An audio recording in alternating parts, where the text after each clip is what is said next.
રાણાવાવ તાલુકામાં ચોમાસાની ઋતુ દરમિયાન પૂરતો વરસાદ ન વરસતા ખેડૂતો ચિંતામાં મુકાયા છે, જેમાં વરસાદના અભાવે અનેક વિસ્તારોમાં વાવેતર અધૂરું રહ્યું છે, ત્યારે વાવણી કરનાર ખેડૂતોને પણ પાક નિષ્ફળ જવાનો ભય સતાવી રહ્યો છે। રાણાવાવ તાલુકામાં કુલ 23,900 હેક્ટર ખેતીલાયક જમીન આવેલી છે। આ વિસ્તારમાં મોટા ભાગની ખેતી વરસાદ પર નિર્ભર હોવાથી આ વર્ષે વરસાદની અછતના કારણે ખેડૂતોની મુશ્કેલીઓમાં વધારો થયો છે, જેમાં ચોમાસાનો મુખ્ય સમયગાળો પસાર થઈ ગયો હોવા છતાં નોંધપાત્ર વરસાદ ન વરસતા ખેતી પર તેની સીધી અસર જોવા મળી રહી છે। જે ખેડૂતો પાસે સિંચાઈની સુવિધા ઉપલબ્ધ છે તેમણે વાવણી કરી છે, પરંતુ વરસાદના અભાવે પાકના વિકાસ અંગે ચિંતા વ્યક્ત કરી રહ્યા છે।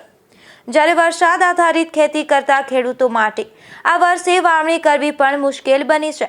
આંકડાઓ મુજબ તાલુકાની કુલ 23,900 હેક્ટર ખેતીલાયક જમીનમાંથી 22,233 હેક્ટરમાં વાવેતર થયું છે, જ્યારે 1,667 હેક્ટર જમીન હજુ પણ વાવણી વગર રહી ગઈ છે।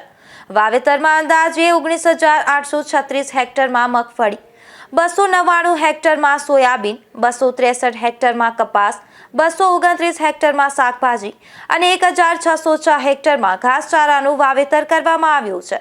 ખેડૂતોનું કહેવું છે કે જો આગામી દિવસોમાં સારો વરસાદ નહીં પડે તો પાકને ભારે નુકસાન થઈ શકે છે અને દુષ્કાળ જેવી સ્થિતિ સર્જવાની ભીતિ છે। ખેડૂતો સરકાર પાસે જરૂરી સહાય અને રાહત પેકેજની પણ માંગ કરી રહ્યા છે। રાજુ કારાવદ્રા, ગુજરાત ન્યૂઝ, રાણાવાવ।